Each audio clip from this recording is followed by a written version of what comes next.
Welcome to Resonant. My name is Luis Cantú. I am the founding partner of LPS International Law Firm. We would like to know where you're watching us from, and please let us know your thoughts in the comment section. And don't forget to share, like, and subscribe to our channel for more content.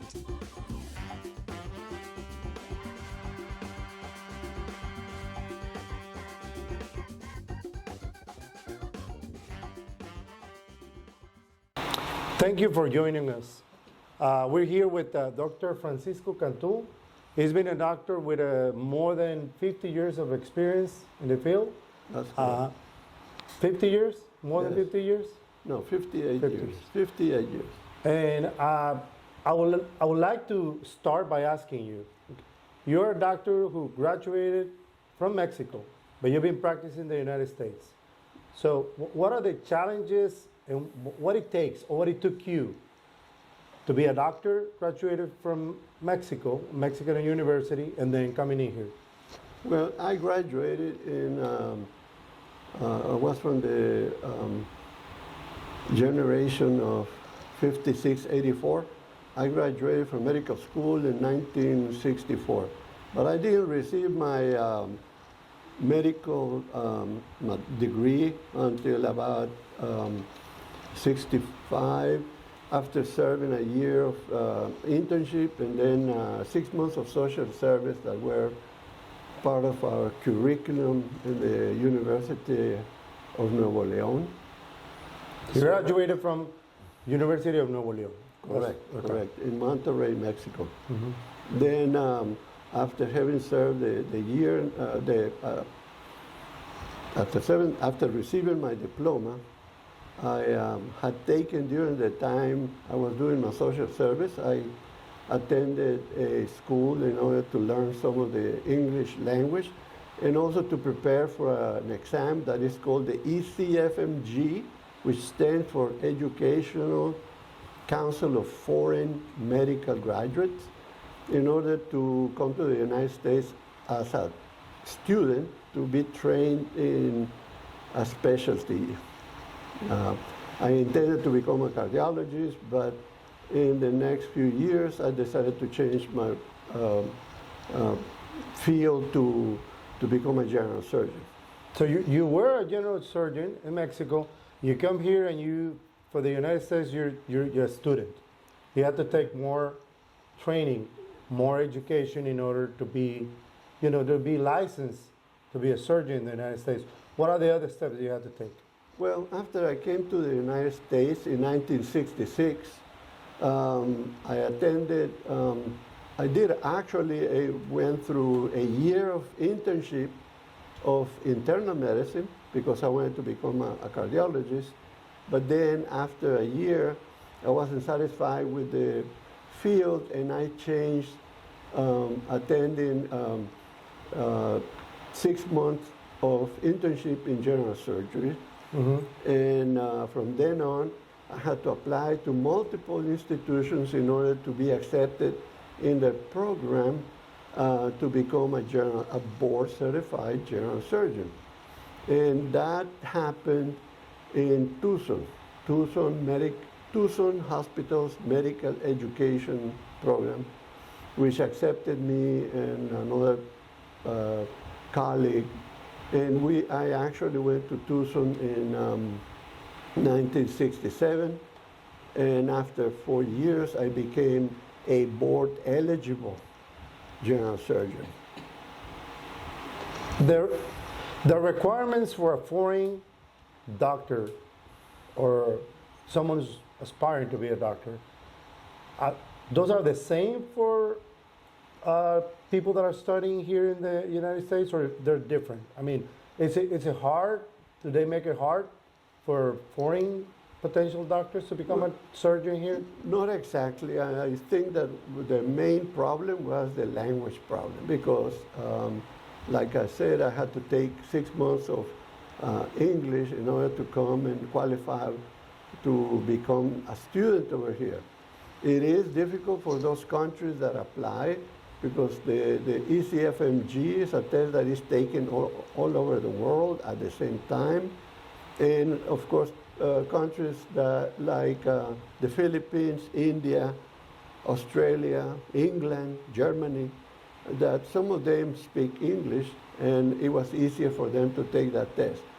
For the Latin Americans and people that spoke Spanish, it was a little harder.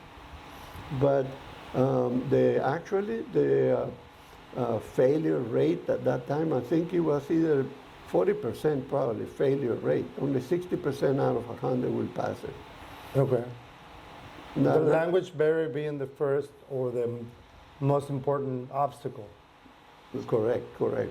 Medically speaking, I think that the medical school, particularly the University of Nuevo León, which is now the Autonomous University of Nuevo León, we had a very good curriculum because out of my generation, out of 100 students, I think that probably 24, 25 doctors ended up in the United States after we passed our exam and actually ended up practicing in the United States. That brings me to the next question. And I've been hearing, and you're the expert here, but I've been hearing there's like some sort of a deficit. Like there are, the United States needs more doctors, that the doctors are being graduating or coming from a foreign country. What's the main reason you think that we have the need for more doctors, and while we are not getting more doctors either from the United States or from another countries? Well, there are several reasons. I think that one of the main reasons as to why the United States has not been able to provide enough doctors to deliver medical health is, number one, that I don't think that neither the medical schools or the government of the United States had the knowledge or the belief or the understanding and the wisdom of the fact that the baby boomer generation was going to overlive the accepted age of being alive. And so we have a generation that passed the 76 years or 81 years old. And so the other reason was that the medical schools in the United States never lowered their tuition, which actually prevented a lot of people that might have been qualified to join the medical schools and graduate as physicians. So the high cost and high level of requirements for medical schools is one of the obstacles of people either not joining or wanting to join but not meeting those requirements. That will be one obstacle. That is correct. Now you have to understand, on the other hand, that at the time when I attended medical school and I came to the United States, they had a regulation from the immigration point of view in which you were supposed to be allowed 5 years of training, and then after that you were required to return to your country of origin in order to prevent what they were calling the brain drain. And before you could apply after 2 years to come to the United States.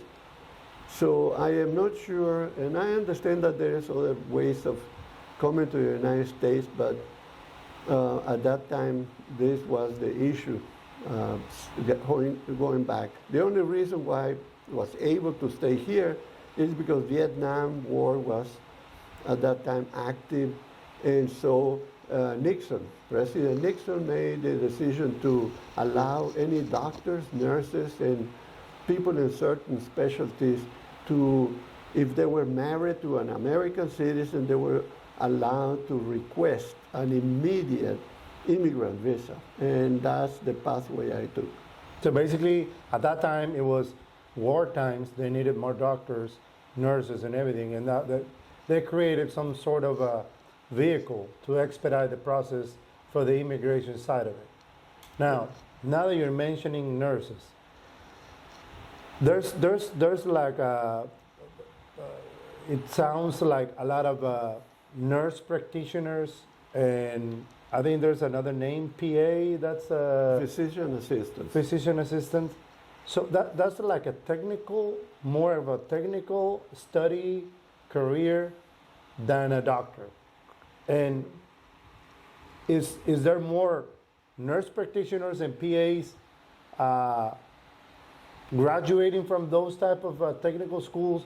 Is that because of the deficit of the doctors that we don't have? I mean, is that compensating for that, or how does it work? Because it sounds like a nurse practitioner can pretty much interact with the patient, prescribe medicines, and they have to be overseen by the doctor. But at the end of the day, it's like you have a lot more technical people working in the field, compensating for the lack of doctors, or this is not like a right reason that I'm bringing up? No, that is exactly part of the solution that was found. As I mentioned before, the reason why we don't have enough doctors is because the tuition is high, and nobody ever predicted that we were going to people were going to live that long, and the two combined is what created this deficit.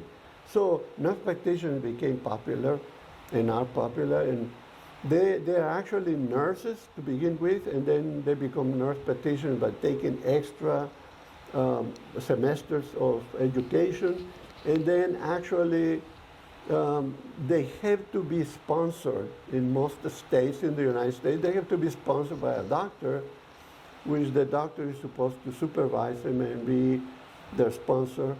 And the PAs is a similar situation, except the PA, as far as I am concerned, and I don't mean anything to be derogatory toward the PAs, is that the education that a PA receives is not as long or as as far as qualified as the nurse practitioner, because nurse practitioner is a nurse to begin with. Particularly and much better is nurses that have practice as nurses in hospitals, etc. And then they become, now even they are specialized in radiology, orthopedics, and so on and so forth. They are nurse practitioners. And that kind of partially solved the problem. But it's kind of like instead of putting things in a way where we can have more doctors, it's like we're creating more options. And again, the intention is not to be derogatory or minimizing the studies of a nurse practitioner or a PA. But at the end of the day, they're not receiving the full education that a doctor gets. And you said they have to be sponsored, but they're supposed to be supervised by a doctor. That makes me think that sometimes they're not even supervised. Because at the end of the day, it cannot be the same if a doctor is seeing you, that a nurse is seeing you being supervised by a doctor. It doesn't seem like it's the same service. Well, according to the rules, in most states, not necessarily here in Louisiana, but according to the rules, the sponsoring physician is supposed to review a certain number of records on the nurse practitioners. Now, that, of course, doesn't mean that the nurse practitioner is going to, the doctor that is sponsoring the nurse practitioner is going to review every patient that she sees. Actually, it's just kind of a random screening in order to assess the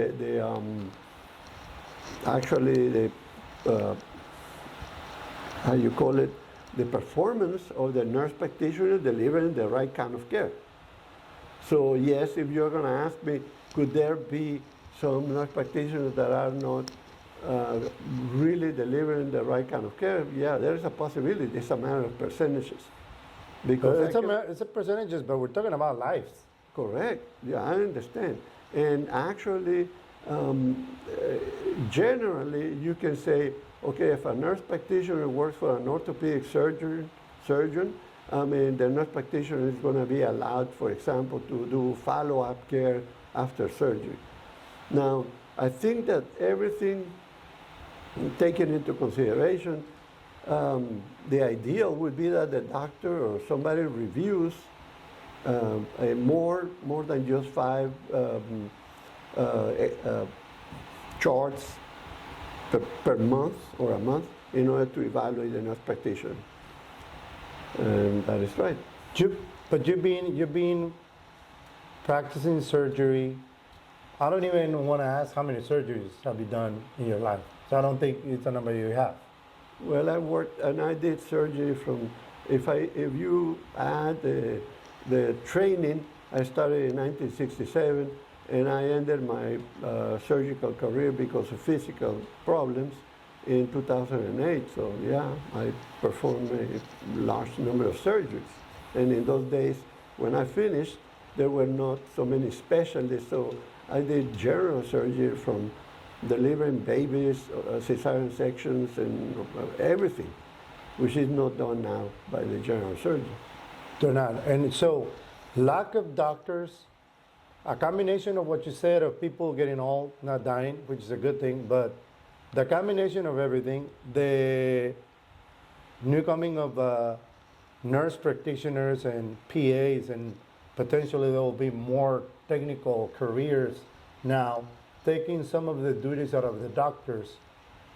Is that part of the crisis that we have in the United States? The healthcare crisis, is that part of it?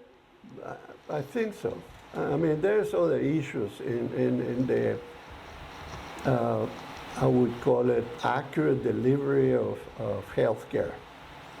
And it has to do with other things that we're supposed to, in a way, improve the medical care, improve communication of patients with doctors and hospitals, which is the electronic health records. Before I go to the next subject, and going back to your training, because obviously we said it really fast, like all the training, but you actually went to university, and then you did your social security, social service, and then you did the training here, and then your certifications here, and some of it you do it in Arizona, some of it you did it in Baltimore. So you certify in different ways. You took a test in Chicago, and basically all of that to be a certified surgeon in the United States. Well, it really took more than that, okay? So when I finished my surgical training in Tucson, Arizona, was in 1971, before I could practice, because by that time and because I had already become an immigrant through Nixon's laws and allowing me to become an immigrant because of the Vietnam War. Being a surgeon, I took my induction physical, okay, which meant that I was an A1 classified person that the moment they called me, I had to go and serve in Vietnam. But at the same time, I was not yet a doctor recognized in the United States. I had to take a medical exam to become a doctor. It's called the FLEX, F-L-E-X. That exam was a 3-day exam, 8 hours every day. Very difficult, very hard. The license obtained from that exam allowed me to become an MD in about 14 to 16 states. Now it's recognized in more states. So that gave me the license to become a doctor. And so I was a board certified surgeon and an MD. Now, for the board certification, in order for me to become a full board certified surgeon, I had to take another test, which is the board given by the American Board of Surgery. And that I had to take half in New Mexico and half in Los Angeles in order to receive my diploma and be recognized in the American Board of Surgery as a board certified general surgeon. Now, if I remember correctly, you said something to me personally that you were kind of like the last generation of people who could take that test and you don't have to renew it. And now doctors have to actually renew and take that test after a certain period of time. Correct. The surgeons are just a group of the subspecialties, I would call them, and actually there is others that have to renew their certification every 3 years. That means they have to study and take another test and be recertified. Me, at the time I finished, I was considered a board certified for the rest of the time. I fell into the grandfather's clause, and that's how I I'm still a board certified surgeon, even though I quit doing surgery in 2008. You did that because of personal reasons. At the end of the day, what I'm trying to say is, and although the interviews we do, we try to find, we're a binational firm, and we try to see all the legal aspect of international things. And this is one. But at the end of the day, it's kind of like they're putting more requirements and more obstacles for a doctor to be a doctor and to practice medicine. And at some point, it sounds like, there's this complexities that go into becoming a doctor compared to not minimizing the other studies of a technical career. But it's, it's like this is easier. Well, I'm going to tell you what, and maybe I'm going to be touching a subject that is a little sensitive. That's what we like. Because it may involve some suggested by the media as racial and so on and so forth.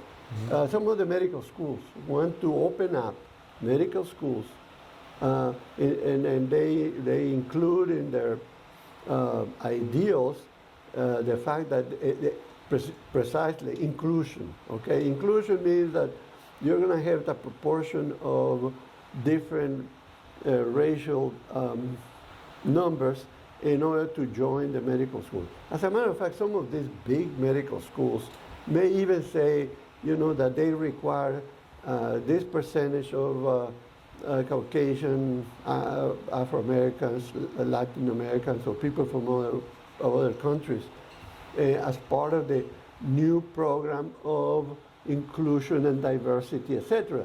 They are not talking about, like in my days, that I had to achieve a certain standard. That means it didn't matter if I came from Mexico or India or the Philippines. The standard for the ECFMG, which was the admission exam to come to the United States, was the same for everybody.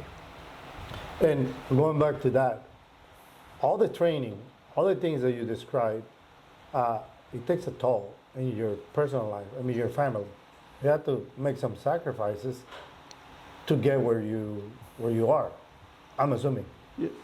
Well, and I think that in the days that I was trained or I came to the United States, there was hardly any mention about whether or not the training, which was very rigorous, particularly during the surgical years, our training was so rigorous, that there was no such a mention about the sacrifices on your life. I think that the sacrifice as a surgeon and as a doctor, who you were called for that, as something that you were born with and you wanted to become a doctor, you sacrificed, and you knew you were going to sacrifice birthdays, time with your family, holidays, etc. I don't think that they apply now. Now people are given a lot of concessions and breaks in order to, quote, maintain some kind of good physical and mental health. In the days we, and I said the whole generation I belong to, there was no such a thing. You missed what you missed, and you served your patients. Let me ask you this.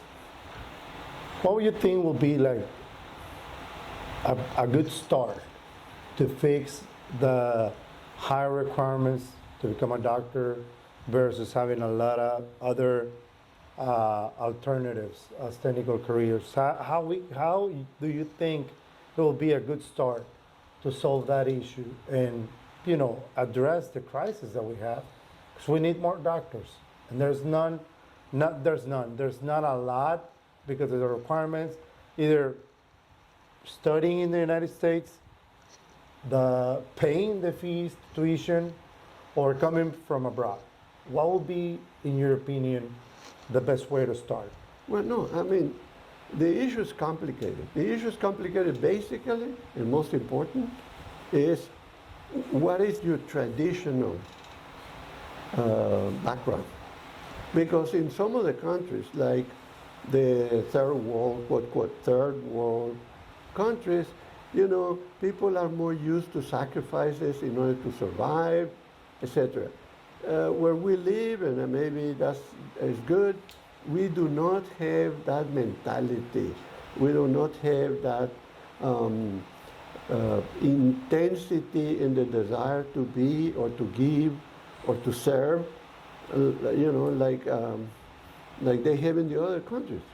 So, yeah, one of the things would have been to open the gates and allow people from other countries to join here. However, you have to be careful because some of the other countries, just like at the beginning when I started, wanted or required, they wanted doctors to be trained and then come back because if not, there was going to be this brain drain.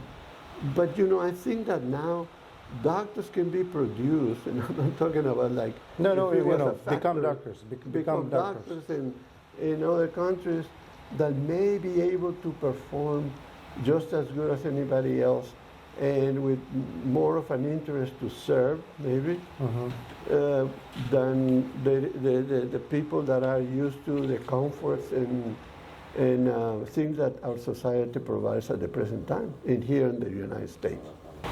It's obvious that we don't want schools or organizations to lower the requirements because we want educated and experienced people, well trained, because they're gonna at the end of the day they're gonna treat people, and it's lives we're talking. But it's like there's many articles, and I'm sure you've seen this, where when there was a deficit of pilots for the airlines, because and then when they asked why there's a deficit, is because when we had wars, there were a lot of pilots that were trained because they needed pilots to go to war. But those pilots got old, they had to retire, and then we didn't have pilots. And the airlines were growing. We don't have that pilot because whether a war is not something that we want, it does produce a lot of pilots, doctors, nurses, because you need it. That's part of what you need. And they started lightening the requirements for the pilots because they needed more, because the airlines were growing and the pilots were retiring. So at some point, they're kind of like lighting up a little bit with the requirements. We don't want any of that. We don't want that.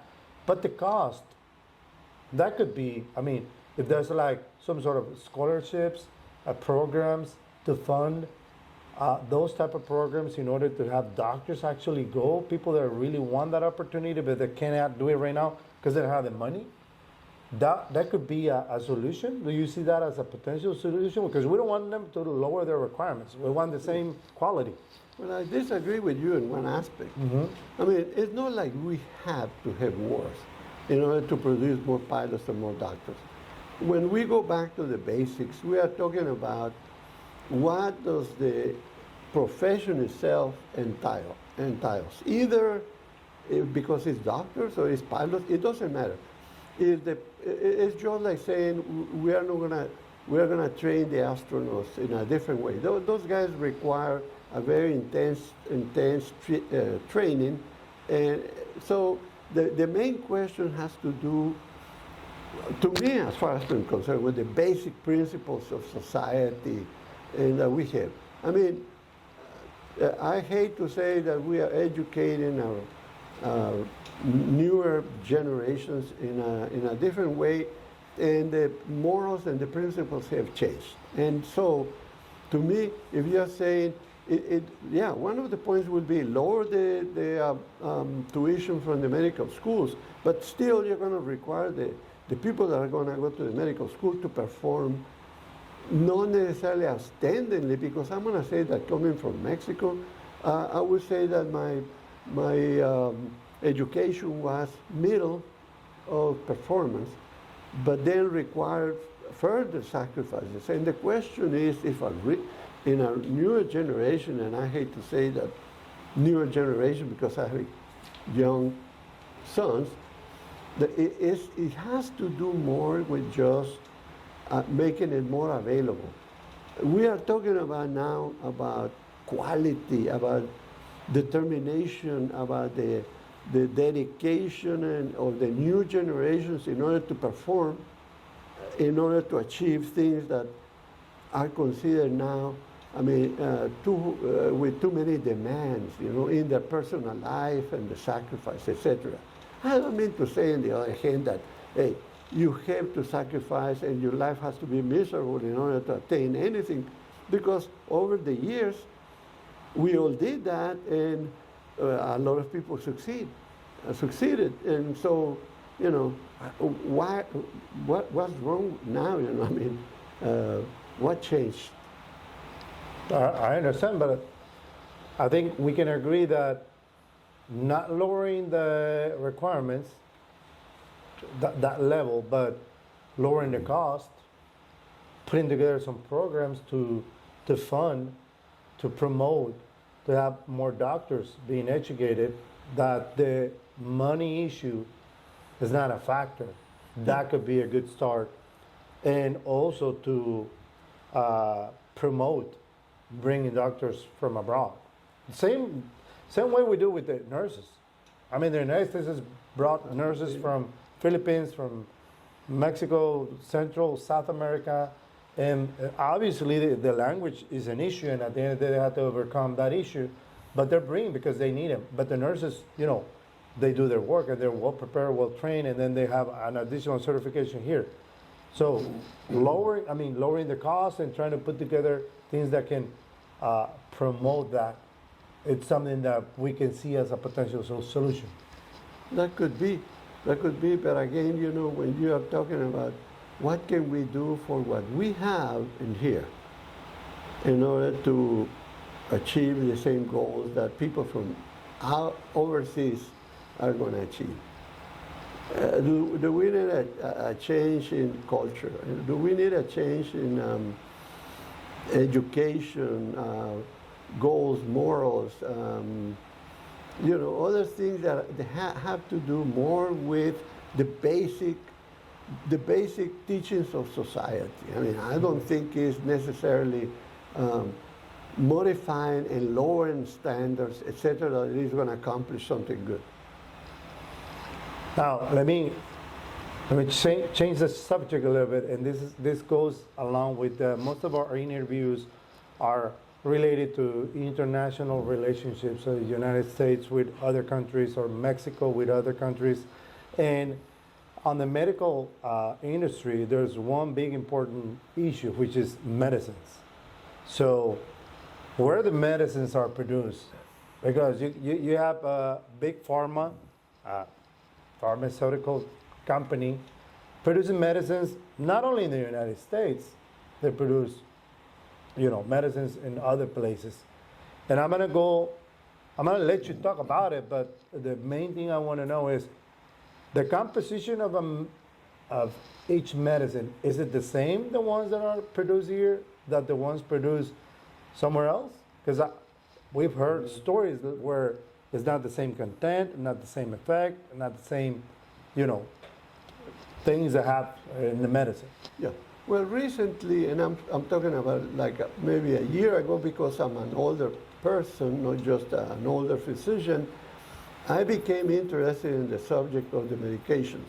And the reason was that my question came one day. I went to this particular pharmacy and I bought medications for the blood pressure. And they charged me 1 month $33 for the same amount, 60 pills. The next month I went and it's $44. Then I went to another pharmacy, and the pharmacist says, oh, the same medication, supposedly it was only $24. So I started kind of questioning, where are the medications coming from? And I started digging into the internet and asking the basic pharmaceutical product for a medication, where it comes from. Well, I started finding out that in reality, a lot of the medications, particularly in older people, now consider, we talked earlier about the fact that the population has gotten older. Well, it is old people that are taking more medications. So it is an important fact that 80% of the medications, or the basic pharmaceutical product of the medications, is made in China or in India or even in Mexico. We have a percentage. Now, I go on the internet and I ask the question, And some pharmaceuticals that I'm not sure if they are in making any kind of deals with foreign products, etc. They started denying the fact, even the FDA denied the fact that 80% of the basic pharmaceutical products are made in either China or India. What does that mean? That means that 80% of the medications, products that we take, blood pressure medicines, even medications for stomach acid and things that we go and buy in any of the stores here, and they say made in China. The problem is, well, I'm not going to tell you how many tons or kilos, but it's in the millions of tons a year of pharmaceutical products we are buying from China. And the question is, the FDA doesn't have any control on this. I don't care what they say. They don't test them when they come here? Well, this is the testing, because I even inquire on the testing. And what I've read, now maybe I'm wrong, any of the pharmaceutical companies that we have in the United States that comes in with a new medication, how do they test? First of all, they have to pay FDA so many hundreds of thousands of dollars just to say, look, this medication I made this medication for diabetes. Okay. Then they have to pay another hundreds of thousands in order to do the studies. Does it work? Comparing apples to apples, etc. So it's a lot of money that the pharmaceuticals in here use. Products that were approved that have become generic, and it takes so many years, 5 years for a product to become generic, that comes from China. How do the FDA compare them? This is how they do the testing. They say, we have 100 patients, and that are taking our medication, and 100 patients that are taking the other medication. They look at mortality. Okay? they survive and they don't survive. That doesn't sound right. And that is how they discern, oh, it's good enough. Because they have the same mortality. I would imagine that they have to do like more components testing of to break it down and see do they have what they need to have in order to be approved. I didn't know that they had to go and survey people and test some people. And I'm going to tell you one thing. I've been talking about it for a long time. I wanted to go to the local chamber of commerce and just mention that, because I believe that this is hidden. Now, why the government is going to invest $22 billion to produce electric cars, and they don't invest $22 billion to make cheaper pharmaceutical companies in the United States? Cheaper, that they are going to be producing medications that the FDA can really check that they have the exact amount of medication that is supposed to So basically, it's like putting in the budget, the government to put in the budget and trying to get, because we talk about the nearshoring, and nearshoring basically was like the pandemic showed that relying on China was not the best thing, because once there's a problem that started with the trade war with China, but the pandemic just put everything like an evidence of everything. Is relying on that is not a good idea. That's why we have companies moving back to the United States or close by Mexico, whatever. But in the case of medicines, it's like create those programs, put it in the budget so we can produce the medications with the contents that we really need. Otherwise, it's like we're giving, it sounds like they're giving not enough medication to the person because you think, and you're giving for granted that it has the content that you think, but it doesn't. I'm going to give you an example, okay, from what you said. I would rather invest the $22 billion in countries that would allow us, not the Chinese, not the North Korean, not the Soviet, not Iran, Iraq, etc. Countries that would allow us to have FDA people supervising that they are not putting cancer-causing agents as a mixture for the medications, which has happened I don't know how many times, and they discontinue the medication for such a length of time, in countries that allow us to go in there, or invested in the United States. But when it comes to how many billions of dollars we are going to war, etc., and how many billions of dollars we could invest in countries that would be happy to have jobs, or even our country. We can create cheaper pharmaceutical companies. It's a big deal because the big pharma may not like that. They won't. I mean, but at the end of the day, we see what we see, and we're trying to find solutions for everything. Based on what we have discussed, I'll ask you, can you trust your doctor? Can you trust your healthcare system? Look, I'm going to answer that, and I hope it's not insulting anybody. But I'm going to tell you what. For a long time, and not only being a doctor, but being a patient, I'm going to tell you that sometimes through my life and my career, I found out, or I felt almost, that you go to a hospital, you go to an emergency room, and almost you have to bring your family doctor, a nurse with you, in order to guide you through the mire of the delivery of medical care. Mm-hmm. And why is that? It's because I am sorry to say that delivery of medical care, working in the emergency room like I did too, I worked 5 years in the emergency room, there are certain constraints that prevent you from performing the best of medical care. Now, sure, it is important how dedicated you are towards the delivery of medical care. That has never changed. The problem is that you go to an emergency room, you have to meet certain constraints, you know, like you have to treat the patient and make some decisions in there, in and out. So there are a lot of deficiencies, I find, that have multifactorial reasons as to why they are not as good. Namely, like I said, now you want good medical care. Hey, if you know the doctor is your friend, is your relative, and you say, oh, I want that because I know this guy is going to be sure that I have the best. Otherwise, I hate to say it, but medicine is not the same. And I'm not trying to brag about the old days because that's not true. And I'm not saying either that the medical care is horrible. No. But now, in order to get the best of medical care, quote, quote, maybe you have to go to the Cleveland Clinic, you have to MD Anderson, you have to go Sloan Kettering for cancer treatment in New York. The general medical care, I think, has suffered some decay or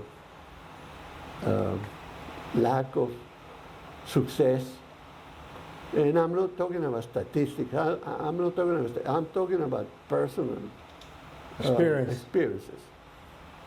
Because I have seen, and I'm practicing now family practice, and I'm seeing patients that were totally mishandled in the emergency room. And I hate to say it because this involves medical malpractice, and this involves that if you testify against somebody else, you know, you're going to be, you know, blackballed by the medical community or whatever. I don't care. I mean, that's a fact in life. Well, I'm sure our friends are going to have a lot of questions, and I will ask them to post your questions so we can have a follow-up on the whatever issues and matters that you want to know about, and we can ask you and bother you and have a follow-up, even a follow-up. But in the meantime, I want to tell you this. Everything that I have talked to you about, you have to know in general that, yes, somebody's going to say, yes, but this guy is just one family practitioner, one surgeon. He has a regional experience, and you cannot put it in retrospective as far as the whole country. And I agree. You know, I'm going to agree and say, yeah, this is my experience. But is it the experience of the rest of the doctors here? Maybe not, but I have seen it not just in this area. That's what I was going to tell you. I mean, I know that you can only talk about your region where you practice, what you've seen and everything, but that doesn't keep you from seeing the news, from seeing, and you're a board member of one of the I want to say it's a big chain of hospitals. So those guys are not only in the state where you're practicing, they're like nationwide. So what you're seeing is pretty much, what everyone's seeing. It doesn't have to be exactly the same, but I think the trend is pretty much, similar. Yep. Now, because we always want to conclude with some motivating thing, what would you think would be like a good idea to improve the United States healthcare? Well, like we said from the beginning, this is a multifactorial problem. I mean, you have to change the people that are admitted in the medical schools. You have to lower the tuition in the medical schools.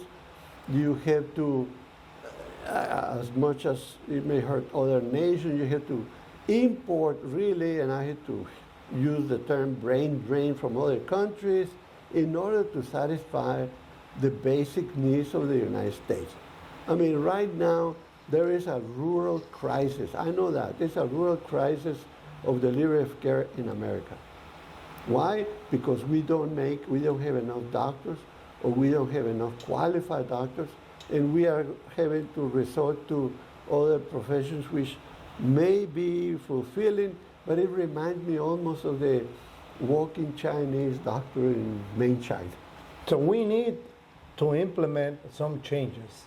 Correct. That go from funding, that go to lowering cost, to make it more available for people, Yeah. so we can get those doctors. And talking about medicines, we need to not necessarily produce all the medicines in the United States. It could be produced somewhere else, but where the FDA actually can have a hand onto what they're putting in the medications. That way we have like the medications that we really need, and not some, low content medicine that is coming from we don't know where.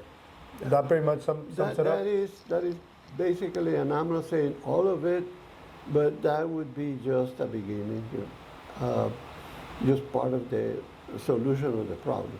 That's great.